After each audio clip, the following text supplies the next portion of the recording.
अस्सलाम वालेकुम स्टूडेंट्स। आज हम लोग मोड को स्टडी करेंगे। What is mode? The most frequent value in the data set is called mode.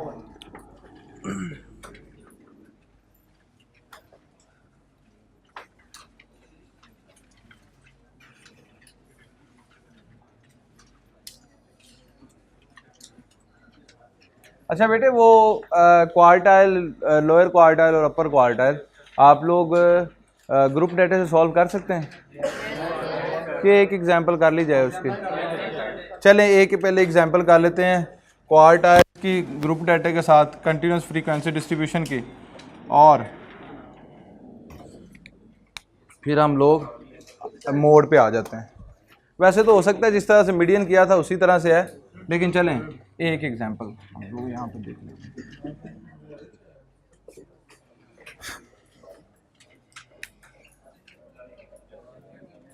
काम थोड़ा सा आसान कर लेते हैं। इस दफ़ा जो है ना वो क्लास बाउंड्रीज ही ले लेते हैं, और क्लास बाउंड्रीज लेके और फ्रीक्वेंसी ले लेते हैं ताकि हमें सिर्फ एक ही कॉलम कंस्ट्रक्ट करना पड़े। अच्छा जी, यहाँ पे देखिएगा ये आ गया जी 1 to 10, 10 to 20,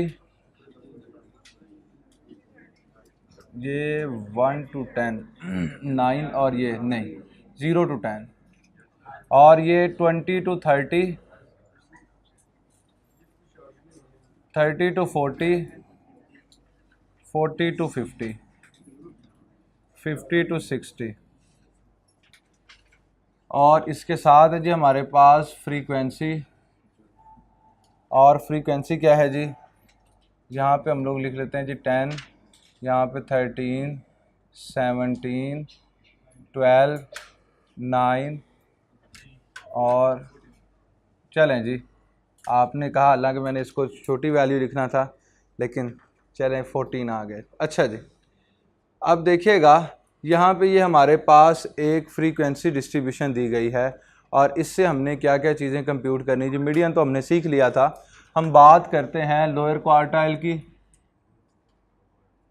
और अपर क्वार्टाइल की।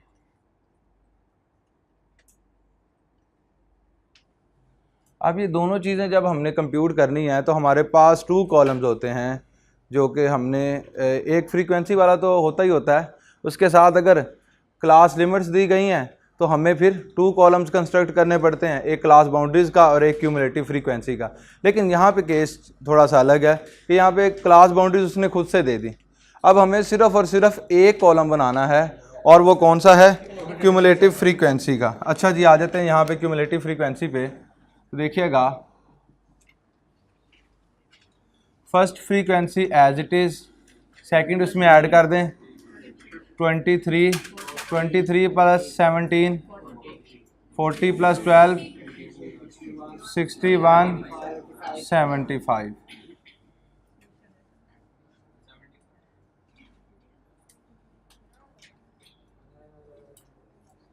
यहाँ पे हमारे पास जो समीशन एफ है वो क्या है जी? 75 आ गया। अब आपने क्या करना है? अब आपने लोअर क्वार्टाइल और अपर क्वार्टाइल फाइंड आउट करना है। तो यहाँ पे लोअर क्वार्टाइल का फार्मूला लिखते हैं। तो Q1 क्या है जी हमारे पास? L plus H/F into N/4 minus C। अच्छा जी, अब देखिए जी, यहाँ पे पहले तो हम लोग मीडियन के लिए क्या करते होते थे? मीडियन क्लास फाइंड आउट करते थे। लेकिन यहाँ पे लोअर क्वार्टाइल फाइंड आउट करना है तो lower quartile class find out करेंगे। तो लोअर क्वार्टाइल क्लास कौन सी है जी? देखिएगा Q1 क्लास कौन सी है? वो है जी N/4। मीडियन के लिए क्या करते थे? N/2। लोअर क्वार्टाइल के लिए क्या करेंगे? N/4। अब यहाँ पे N की वैल्यू लिखेंगे तो N की वैल्यू हमारे पास क्या है जी? 75 divided by 4 which is equal to 18.75। ये वैल्यू मिल गई जी। जिस तरह मीडियन को सॉल्व करते हैं सेम उन्हीं लाइंस पे होगा, सिर्फ चेंज कहाँ पे है कि मीडियन में N/2 होता है और यहाँ पे क्या है? N/4 है। ओके जी, मीडियन जो है वो एक अरेंज किए हुए डाटे को 2 इक्वल पार्ट्स में डिवाइड कर देता है, और क्वार्टाइल जो है वो एक अरेंज किए हुए डाटे को 4 इक्वल पार्ट्स में डिवाइड कर देता है। ओके जी, अब यहाँ पे ज़रा देखिएगा कि आपके पास आ गया 18.75। 10 से बड़ी वैल्यू 18.75 23 में आ रही है, तो बेटे ये जो क्लास है ना जी, ये आपके पास है जी lower quartile class, Q1 class. Okay, अब इसके अंदर हमें बाकी वैल्यूज़ इसकी मिल जाएंगी। तो हम लोग देखते हैं जी कि हमारे पास क्या क्या है। तो ये जो क्लास हमारे पास बच्चों बन गई है, ये इस टाइम है लोअर क्वार्टाइल क्लास।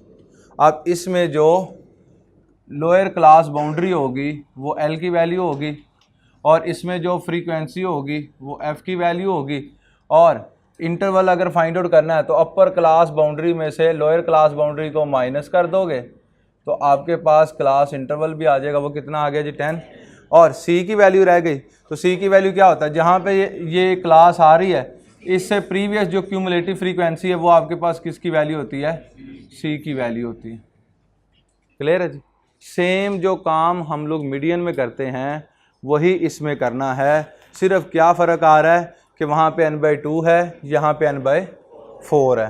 तो देखें जी आपके पास वैल्यूज़ क्या क्या आ गई हैं, आप यहाँ पे पुट करेंगे तो L की वैल्यू आपके पास आ गई 10, 10 प्लस H की वैल्यू क्या है जी 10, F क्या है जी आपके पास 13, और N कितना है जी आपके पास 75 डिवाइडेड बाय 4 माइनस C क्या है जी 10। बेटे इसको सॉल्व कीजिएगा, आपके पास लोअर क्वार्टाइल आ जाएगा 16.73 भाईजान बता रहे हैं कि इसका जो है वो लोअर क्वार्टाइल आ गया। ओके जी, अब इसके साथ हमने क्या करना है जी, अपर क्वार्टाइल फाइंड आउट करना है। एंड Q3, तो Q3 क्या है जी L plus H/F into 3n/4 minus C। ठीक है जी, लोअर क्वार्टाइल था तो सिर्फ n/4 था, जब आप अपर क्वार्टाइल पे आएंगे तो 3n/4 हो जाएगा। क्लियर है जी। अच्छा जी, अब ज़रा देखिएगा कि यहाँ पे हमारे पास अपर क्वार्टाइल क्लास किस तरह से आएगी। ये तो थी जी लोअर क्वार्टाइल क्लास को आइडेंटिफाई करना। यहाँ पे बात करते हैं जी अपर क्वार्टाइल क्लास की।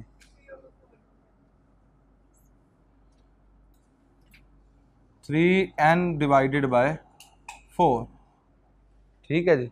और अगर मैं आपको बताऊं कि आपने अपने माइंड में रखना है किस तरह से क्लास डिसाइड की जाती है, तो बेटे जो भी चीज़ यहाँ पे होगी ना आप इसके अकॉर्डिंग ही क्लास को डिसाइड करेंगे। क्योंकि जब मीडियन की बात करते हैं तो मीडियन के फार्मूले में यहाँ पे बेटे आपके पास क्या होता है n/2, तो आप n/2 करके मीडियन क्लास को फाइंड आउट करते हो। तो जो यहाँ पे n/2 है तो n/2 करके देख लें, n/4 है n/4, 3n/4 है तो 3n/4। तो ये यहाँ पे अब आपने क्या करना है जी, upper quartile class find out करनी है। तो अपर क्वार्टाइल क्लास आपके पास क्या आ रही, 3 × 75 divided by 4 which is equal to 56.25। देखिए बेटे 56.25 कहाँ पे लाई करता है, क्यूमुलेटिव फ्रीक्वेंसी में देखें जी, ये 52 से बड़ी वैल्यू है तो 61 में लाई करती है। लें बेटे यहाँ पे आपके पास ये आ गया जी upper quartile Q3 class, upper quartile class. Okay,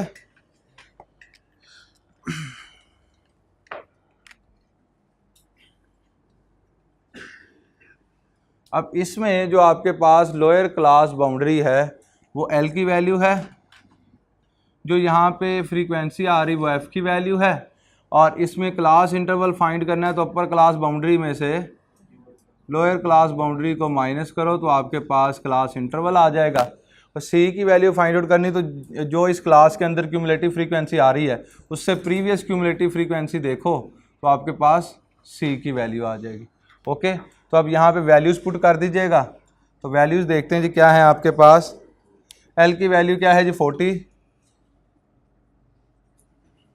plus 10 divided by 9 into 3 into 75 divided by 4 minus 52।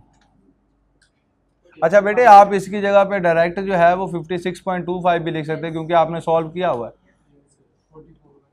44.72 44.72। Clear है जी, कोई इशू तो नहीं है, पक्की बात है जी बेटे। इसी तरह से डिस्क्रीट फ्रीक्वेंसी डिस्ट्रीब्यूशन से भी क्वार्टाइल्स फाइंड आउट किए जा सकते हैं।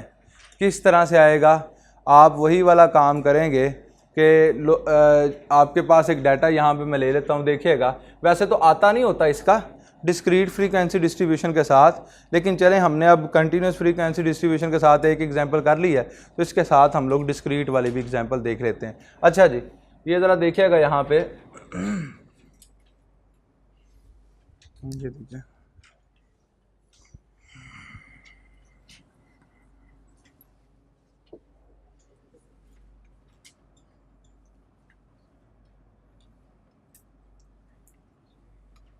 ये मैं यहाँ पे x लिख लेता हूँ और ये f, क्या जी 0 1। अच्छा बेटे मोस्टली ये 0 to 10 वैल्यूज़ होती हैं, लेकिन ये नहीं है कि कोई और आ नहीं सकती, लेकिन गैप 1 का होगा एग्जैक्ट, ठीक है। जो हमने अपने माइंड में चीज़ सेट रखनी है वो क्या है जी, गैप 1 का होगा, लेकिन मोस्टली वैल्यूज़ कहाँ से कहाँ तक आती हैं x की, 0 to 10 ही आती हैं।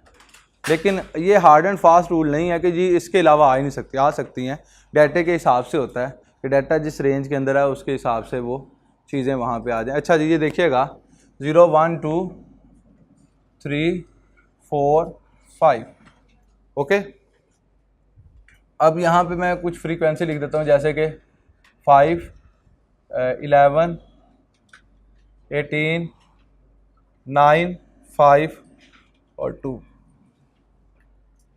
ठीक है जी।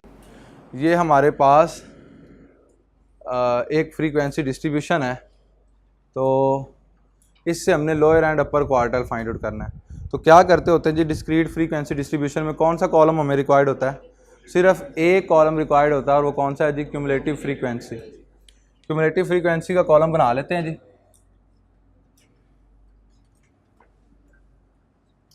First frequency as it is, second इसमें ऐड किया 16,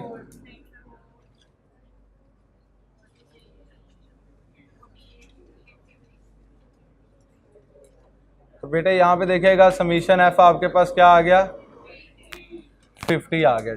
ओके, फार्मूला उसी तरह से लगाएंगे कि जिस तरह से हमने मीडियन में फार्मूला लगाया था। तो मीडियन में फार्मूला क्या था, n + 1/2, लेकिन यहाँ पे 2 नहीं आएगा, क्या आ जाएगा, 4 आ जाएगा। बड़े पक्के रिदम में बोल रहे हैं जी। अब देखें जी यहाँ पे Q1 जी, और ये आ गया जी n कितना, 50 + 1/4 वैल्यू। तो बच्चे बताइएगा क्या आती है जी, 51 / 4 12.75 12.75 वैल्यू कहाँ पे देखेंगे जी, इधर देखिएगा व्हाइट बोर्ड की तरफ, इस क्यूमुलेटिव फ्रीक्वेंसी में देखेंगे 12.75 कहाँ पे लाई करता है, तो यहाँ पे लाई कर रहा है जी। और इसके कोरस्पॉन्डिंग जो आपके पास x की वैल्यू है वो आपके पास क्या है जी, लोअर क्वार्टाइल है। तो Q1 आपके पास क्या आ गया, 1 आ गया। ओके, अब इसी तरह से आपने क्या करना है जी, अपर क्वार्टाइल फाइंड आउट कर लेना है। तो अपर क्वार्टाइल के लिए क्या है जी, Q3 का फार्मूला लिखें जी, Q3 3 × n + 1/4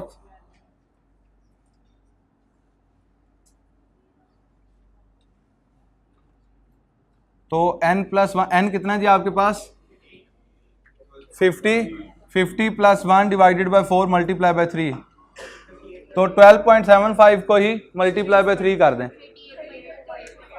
38.25 38.2 फिफ्थ वैल्यू,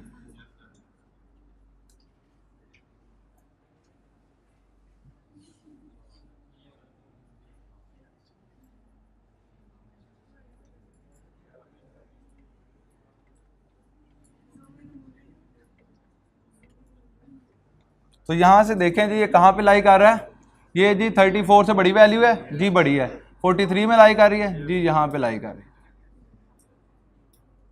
तो बेटे इसके करस्पॉन्डिंग जो x की वैल्यू है वो आपके पास क्या है जी, अपर क्वार्टाइल। तो क्या है जी, 3।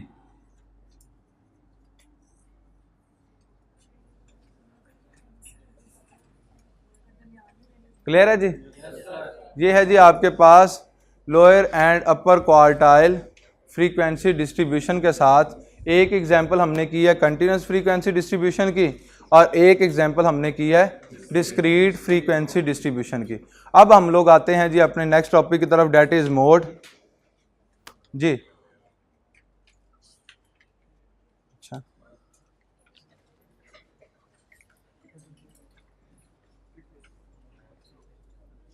जल्दी बना रहा है मैं फिर।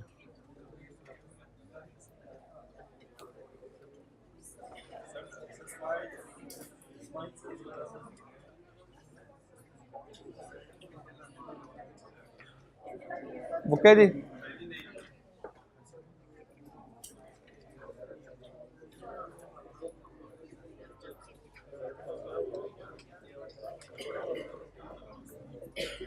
मैं आप दोनों को ये पॉइंट बताता हूँ जो आप लोग आपस में डिस्कस कर रहे थे ना, ये वाला, ये फ्रीक्वेंसी की वजह से, क्योंकि यहाँ पे फ्रीक्वेंसी कम है। अगर जिस तरह से यहाँ पे उसी तरह से यहाँ पे होती तो फिर एग्जैक्ट वैसे ही आता जैसे वो बता रही।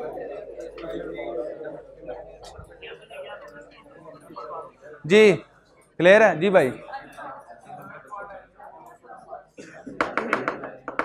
जी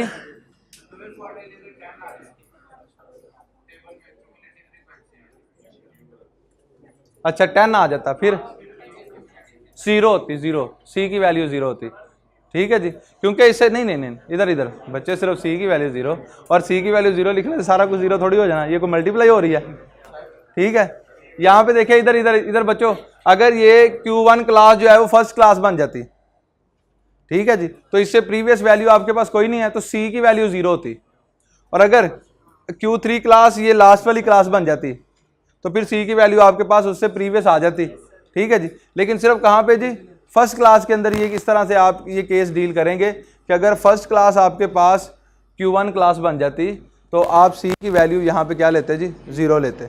ओके जी, अब आते हैं हम लोग अपने नेक्स्ट टॉपिक की तरफ, डेट इज मोड।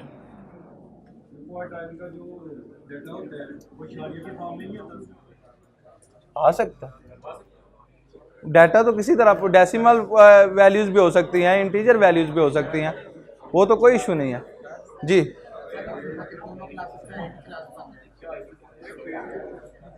नहीं ऐसा पॉसिबल नहीं, फिर वो तो बहुत एक्सट्रीम लेवल पे जाके जो है ना वो एक की ही फ्रीक्वेंसी हो, जैसे कि एक क्लास है उसकी फ्रीक्वेंसी 150 हो और बाकी सारी क्लासेस की फ्रीक्वेंसी क्या हो जी, फर्स्ट की फ्रीक्वेंसी आपके पास 1 हो, सेकंड 150 हो, थर्ड जो है वो 2 हो, उससे नेक्स्ट 3 हो, उससे नेक्स्ट 5 हो, तो फिर वो दोनों जो हैं वो कहाँ पे लाई कर जाएंगी, सेकंड में उधर ही आ जाएंगे। ठीक है, लेकिन ऐसा केस होता नहीं है।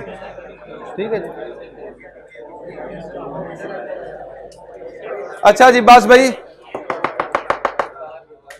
बेटे थोड़ा सा इस बात का भी ख्याल कर लिया करें कि ये रिकॉर्डिंग वाली क्लास है, आप लोग सारे बोल रहे हो ना आपस में। चलें जी, आपको 2 मिनट मिल गए हैं, आप लोग बहुत अच्छे हैं, बड़ा अच्छा चल रहे हैं, कोऑपरेट कर रहे हैं, हमारी क्लासेस बड़ी स्मूथ चल रही हैं, लेकिन ये जो 2-3 मिनट में आप लोग डिस्टर्बेंस क्रिएट कर रहे हैं, इससे भी ज़रा बच जाएँ तो बेहतर है, क्योंकि आपने नहीं ना सिर्फ ये क्लास लेनी, ये क्लास रिकॉर्ड होने के बाद जो है वो ऑनलाइन स्टूडेंट्स के पास भी जा रही, तो वो लोग डिस्टर्ब होंगे इस शोर की वजह से। तो आप लोग किसी के लिए अच्छा करेंगे तो आपके लिए अच्छा होगा। ठीक है जी, आसानियाँ बांटने से ही आसानियाँ मिलती हैं, ये इशफाक अहमद फरमाते हैं। ठीक है ना जी, तो अब आते हैं जी मोड की तरफ।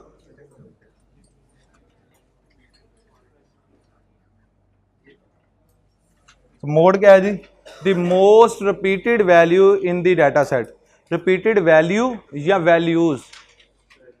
ठीक है, एक वैल्यू भी हो सकती है और एक से ज़्यादा वैल्यू भी हो सकती हैं जो कि मैक्सिमम टाइम रिपीट हो रही हो। ऐसा हो सकता है कि 555 भी 3 टाइम्स आ रहा हो डाटे में और 1111 भी 3 टाइम आ रहा हो, तो ये दोनों वैल्यूज़ मैक्सिमम टाइम रिपीट हो रही हैं, तो ये दोनों की दोनों क्या आ जाएंगी जी, मोड।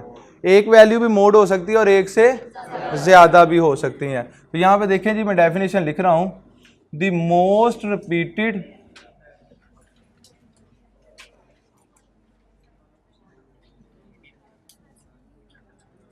वैल्यू या values in the data set is called mode. अब बेटे मोड की नोटेशन क्या है?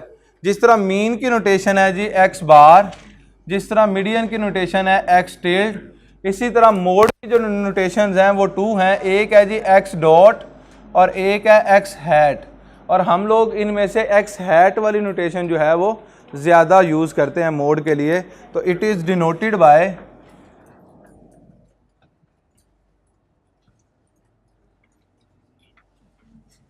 X hat. क्लियर है जी? अच्छा जी, अब इससे आगे देखिएगा तो आपके पास क्या है जी, इसके फार्मूलाज की बात करते हैं। तो बेटे मोड का अनग्रुप डाटे के साथ कोई भी फार्मूला नहीं होता। यही जो लिखा हुआ है जी मोस्ट रिपीटेड वैल्यू या values in the data set, वही मोड है।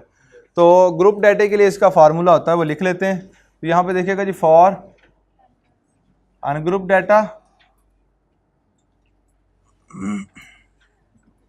तो मोड का कोई भी फॉर्मूला नहीं है, बल्कि मोड इसी डेफिनेशन के साथ चल रहा है। ओके जी। अच्छा जी, फॉर ग्रुप डाटा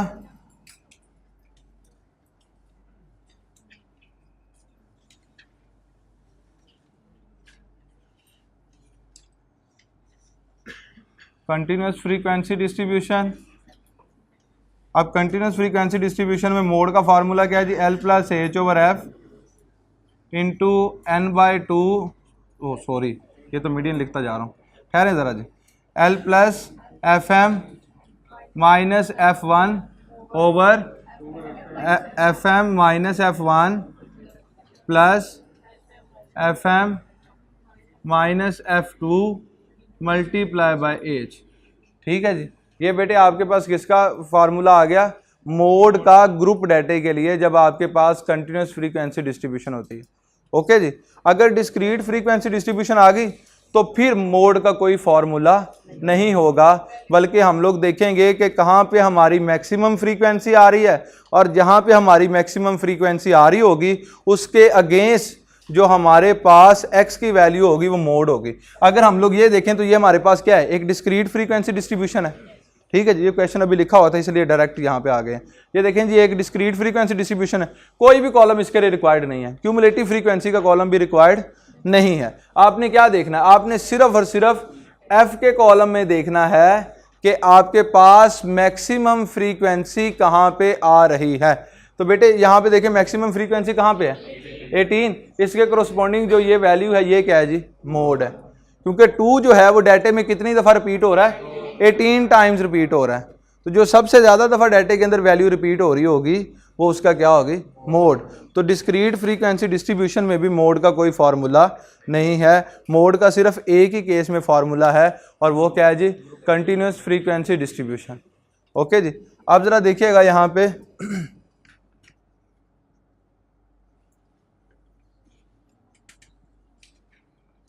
इसमें भी मैंने बताया कि मोड का हमारे पास कोई फार्मूला नहीं, और किस तरह से हमने क्वेश्चन को डील करना है ये क्वेश्चन आपके सामने लिखा हुआ है, और मैंने आपको ये एग्जांपल करवा भी दिया डिस्क्रीट वाली कि आपने क्या करना है, सिर्फ और सिर्फ ये देखना है कि फ्रीक्वेंसी के अंदर सबसे बड़ी फ्रीक्वेंसी कहाँ पे है, मैक्सिमम फ्रीक्वेंसी कहाँ पे। तो मैक्सिमम फ्रीक्वेंसी 18 है, तो इसका मोड क्या है बेटे, मोड इसका 2 है। जो मैक्सिमम फ्रीक्वेंसी के अगेंस्ट x की वैल्यू होगी वो क्या होगा जी, मोड होगा। क्लियर है स्टूडेंट्स? कोई इशू तो नहीं नहीं यहाँ पे नहीं है। अरेंजमेंट सिर्फ और सिर्फ मीडियन के लिए और फ्रैक्टाइल्स के लिए होती है, क्वार्टाइल, डिसाइल, परसेंटाइल। मैंने आपको डिसाइल और परसेंटाइल इसलिए नहीं बताए कि बेटे कभी भी उनका क्वेश्चन आया ही नहीं। ठीक है जी। डिसाइल्स क्या होता है जी, डाटे अरेंज किए हुए डाटे को 10 इक्वल पार्ट्स के अंदर डिवाइड कर देना। परसेंटाइल क्या है, हाँ जी, जहाँ जहाँ पे 2 आ रहा है वहाँ पे 10 आ जाएगा। और परसेंटाइल क्या होता है, एक अरेंज किए हुए डाटे को 100 इक्वल पार्ट्स के अंदर डिवाइड कर देना। वापस देख लें, मीडियन क्या है जी, एक अरेंज किए हुए डाटे को 2 इक्वल पार्ट्स के अंदर डिवाइड कर देना। क्वार्टाइल्स क्या है जी, एक अरेंज किए हुए डाटे को 4 इक्वल पार्ट्स में डिवाइड कर देना। डिसाइल्स क्या है, एक अरेंज किए हुए डाटे को 10 इक्वल पार्ट्स में डिवाइड कर देना। और परसेंटाइल क्या है, एक अरेंज किए हुए डाटे को 100 इक्वल पार्ट्स के अंदर डिवाइड कर देना। A value which divides an array data set into 10 equal parts is called decile.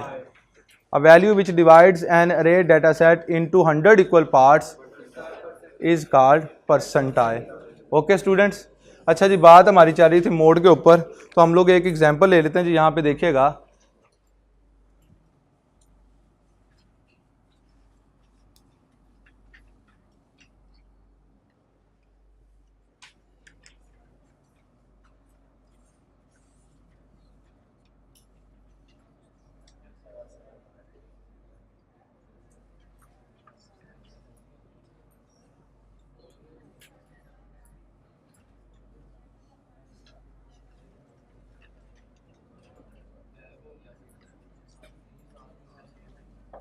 बेटे ये हमारे पास एक डाटा है और हमने यहाँ से मोड को आइडेंटिफाई करना है कि हमारे पास मोड की वैल्यू कौन सी है।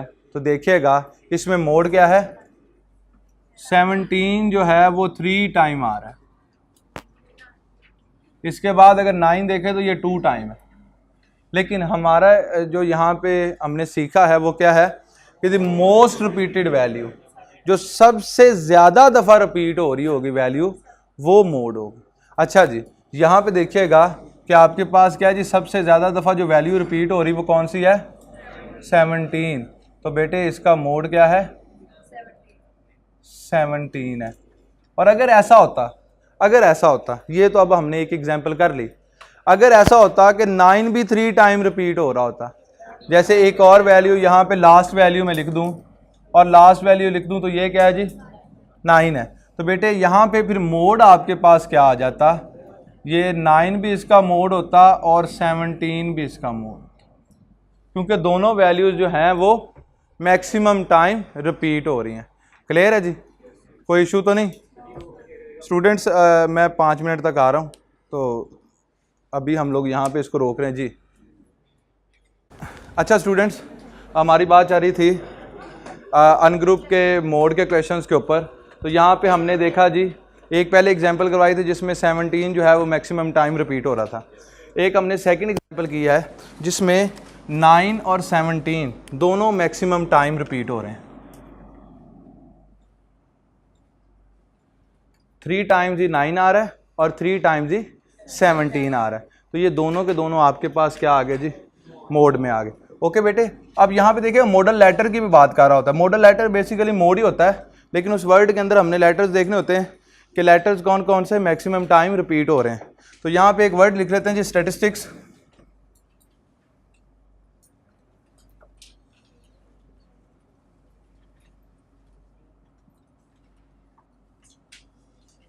स्टैटिस्टिक्स। अब देखिएगा जी, यहाँ पे आपके पास एस जो है वो 3 टाइम आ रहा है, राइट। इसी तरह से टी भी 3 टाइम आ रहा है। तो आपके पास यहाँ पे जो मॉडल लेटर्स हैं वो बेटे कौन कौन से हैं,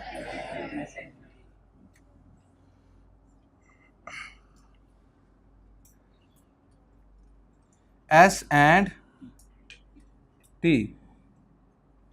ओके, अब बेटे एक चीज़ और याद रखिएगा, अगर डाटे के अंदर कोई भी वैल्यू रिपीट नहीं हो रही तो उसका जो मोड है वो एग्जिस्ट ही नहीं करता।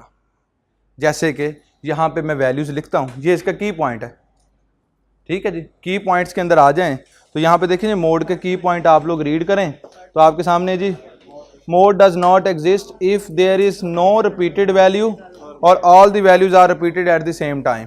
अच्छा बेटे, यहाँ पे ये जो सेकंड वाला है ना, और all the values are repeated at the same time, यहाँ पे 2 स्कूल्स ऑफ थॉट्स हैं। वो क्या है जी, मैं आपको एग्जांपल के साथ बताता हूँ। ये की पॉइंट की हम लोग बात कर रहे हैं, ये ज़रा दीजिएगा, ये एग्जांपल रख लेते हैं अभी, क्योंकि इससे हमने मोड की बात करनी है। कर तो वैसे ली है, लेकिन फिर जब टॉपिक की तरफ आएंगे, एंड करने लगेंगे, तो यहाँ पे एक दफ़ा फिर बात कर लेंगे। तो अच्छा जी, यहाँ पे देखिएगा, अगर मैं लिख दूँ जैसे कि 2 4 6 8 10, तो बेटे यहाँ पे कोई भी वैल्यू रिपीट नहीं हो रही। तो यहाँ पे क्या है जी, mode does not exist. Okay, clear है जी। अच्छा बेटे, यहाँ पे अगर हम लोग देखें तो ये डाटा अगर इस तरह से होता है कि आपके पास क्या जी, 2 2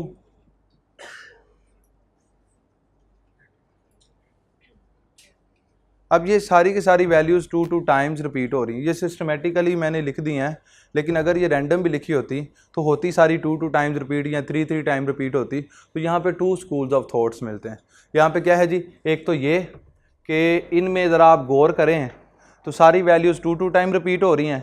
तो हम लोग ये भी कह सकते हैं कि यहाँ पे मोड एग्जिस्ट नहीं करता। क्यों? क्योंकि डेफिनेशन क्या कह रही थी, मोस्ट रिपीटेड वैल्यू। तो मोस्ट रिपीटेड कब होती है? जब किसी एक वैल्यू को दूसरी वैल्यू के साथ कंपेयर किया जाए। अब ये देखें, अगर ये 3 टाइम्स है तो बाकी वैल्यूज़ 1 टाइम 2 टाइम है, तो इसका मतलब है ये मैक्सिमम टाइम रिपीट हो रही है। ठीक है ना जी। जब दूसरी वैल्यूज़ के साथ कंपेयर की जाएगी तभी वो अपना मैक्सिमम बता सकेगी ना कि ये मैक्सिमम टाइम रिपीट हो रही है। अब जब सारी की सारी वैल्यूज़ सेम टाइम पे रिपीट हो रही हैं बच्चों, तो यहाँ पे तो वो ये चीज़ नहीं ना बता रहा जी कि मैक्सिमम टाइम कौन सी है। अब इनमें से बताऊँ तो मैक्सिमम टाइम कौन सी है? कोई भी नहीं। तो यहाँ पे भी एक केस है कि हम कह देंगे कि मोड डज नॉट एग्जिस्ट। और एक स्कूल ऑफ थॉट यहाँ पे ये बात भी करता है कि जितनी भी वैल्यूज़ रिपीट हो गई हैं वो सारी की सारी आपके पास कहाँ पे आ जाएंगी? मोड में आ जाएंगी। तो क्या आ जाएगा जी, ये देखें जी, इसका मोड क्या होगा? 2 4 6 8 10। अब यहाँ पे जो है वो आपके पास क्या है जी, ये सारी की सारी वैल्यूज़ मोड में है। अब बात आती है सर जी, अगर क्वेश्चन आ जाएगा तो हम किस तरफ मूव करेंगे? हम इसके अकॉर्डिंग लेके चलेंगे या इसके अकॉर्डिंग लेके चलेंगे? तो मैं आपको बताता चलूँ बेटे, जब आपको क्वेश्चन आएगा ना तो वो किसी एक स्कूल ऑफ थॉट की बात कर रहा होगा। अगर उसने मोड डज नॉट एग्जिस्ट की ऑप्शन दी हुई तो फिर वो ये वाली ऑप्शन वहाँ पे नहीं देगा, क्योंकि ये दोनों आंसर्स ही ठीक हैं। समझ आ रही बात की?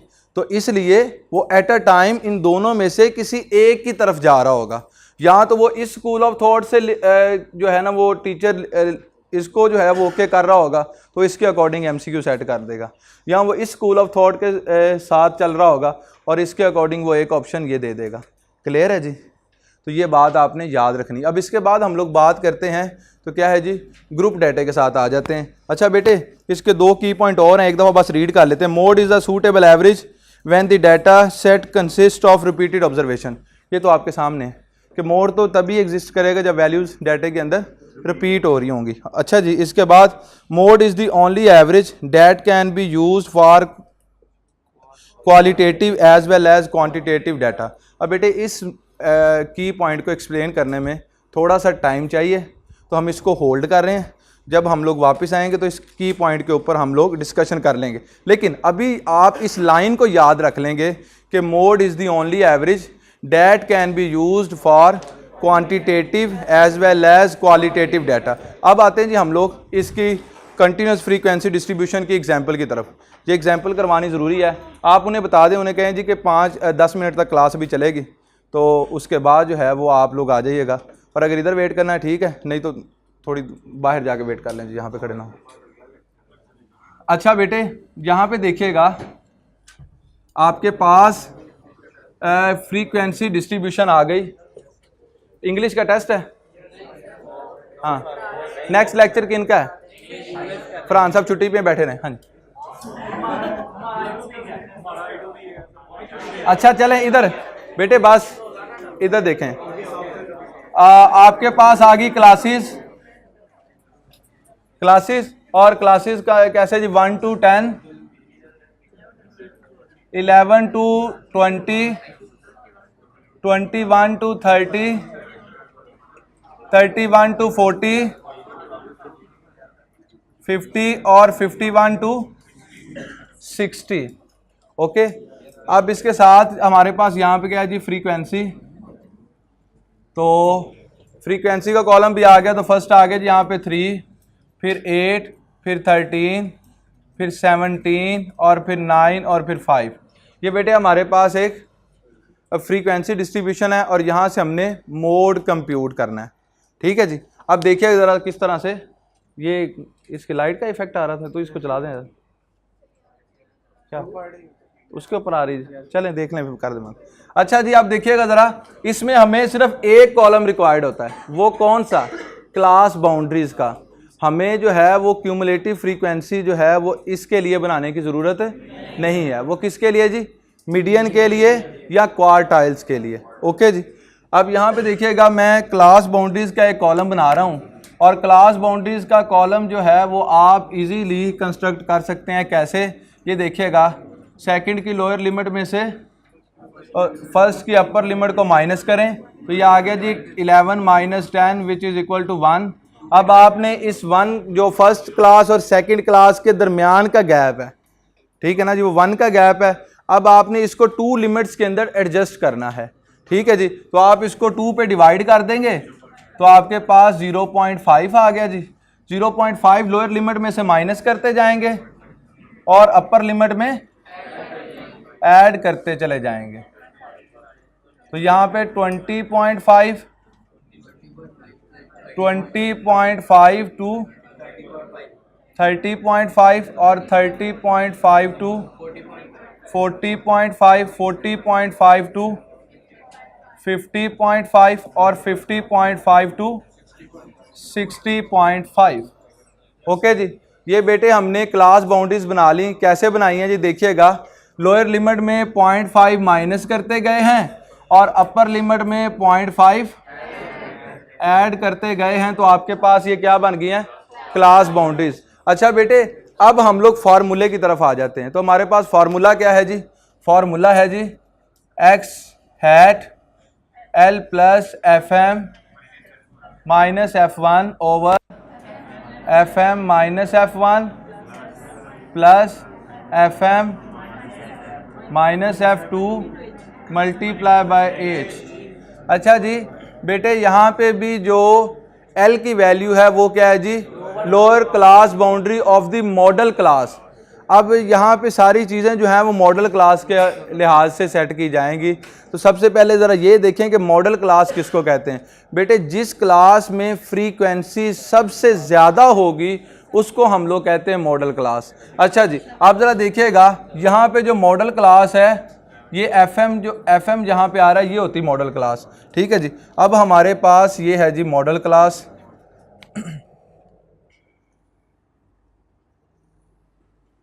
ओके, जहां पे मैक्सिमम फ्रीक्वेंसी आ गई, FM आ गया, ठीक है जी। अब FM से जो ऊपर वाली फ्रीक्वेंसी होगी बच्चे वो F1 होगी और जो FM से नीचे वाली फ्रीक्वेंसी होगी वो F2। अब यहाँ पे ये क्वेश्चन रेज होता है कि सर अगर FM जो है वो ये लास्ट वाली वैल्यू होती, जैसे कि यहाँ पे 5 लिखा हुआ है, अगर ये 25 होता तो ये FM बन जाता, फिर F1 तो 9 हो जाता, लेकिन F2 क्या होता, F2 0 हो जाता। इसी तरह से अगर यहाँ पे ये जो 3 लिखा हुआ है ये 30 हो जाता, ये FM हो जाता, तो F1 की वैल्यू जो है वो 0 हो जाती, F2 की वैल्यू 8 हो जाती। क्लियर है जी। अच्छा जी, आप ज़रा देखिएगा यहाँ पे, तो आपके पास क्या है जी, ये लोअर क्लास बाउंड्री जो है ये किसकी वैल्यू है, ये आपके पास L की वैल्यू है, राइट।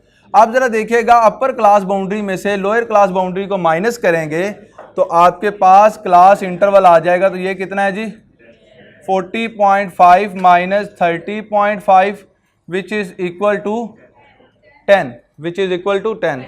ओके जी, आप ज़रा देखिएगा, इस फार्मूले के अंदर सारी की सारी वैल्यूज पुट कर देंगे तो हमारे पास मोड आ जाएगा। वापस देखें, हमारा कंसर्न सारे का सारा किस क्लास के अंदर है, मॉडल क्लास। मॉडल क्लास कौन सी है, जिसकी फ्रीक्वेंसी सबसे बड़ी है, ठीक है जी। अब वो पूरी क्लास हमारे पास सिलेक्टेड क्लास होगी। यहाँ पे जो सबसे बड़ी फ्रीक्वेंसी FM है जी, मैक्सिमम फ्रीक्वेंसी, उससे ऊपर वाली जो फ्रीक्वेंसी है वो F1, नीचे वाली फ्रीक्वेंसी क्या है जी, F2। उसी के साथ जो लोअर क्लास बाउंड्री है वो आपके पास आ गई L की वैल्यू, और अपर क्लास बाउंड्री में से लोअर क्लास बाउंड्री की माइनस करेंगे तो आपके पास उसका क्लास इंटरवल आ जाएगा। ये सारी की सारी वैल्यूज़ बेटे इस फार्मूले के अंदर पुट करते हैं तो हमारे पास क्या आ गया जी, 30.5 प्लस FM कितना बेटे 17 माइनस F1 कितना 13 over 17 minus 13 plus 17 minus 9 multiply by 10। तो बेटे जब हम इसको सॉल्व करेंगे तो फाइनल आंसर क्या है, 33.83। बेटे ये इसका क्या आ गया जी, मोड आ गया। अब लास्ट जो हमारा टॉपिक है जी वो डिस्क्रीट फ्रीक्वेंसी डिस्ट्रीब्यूशन वाला है। ये हम लोग पहले भी डिस्कस कर चुके हैं कि इसके लिए हमें ये लास्ट कॉलम की ज़रूरत नहीं होती, तो हम ये रेस कर रहे हैं यहाँ से। ये डाटा इतना उसने हमें दिया है,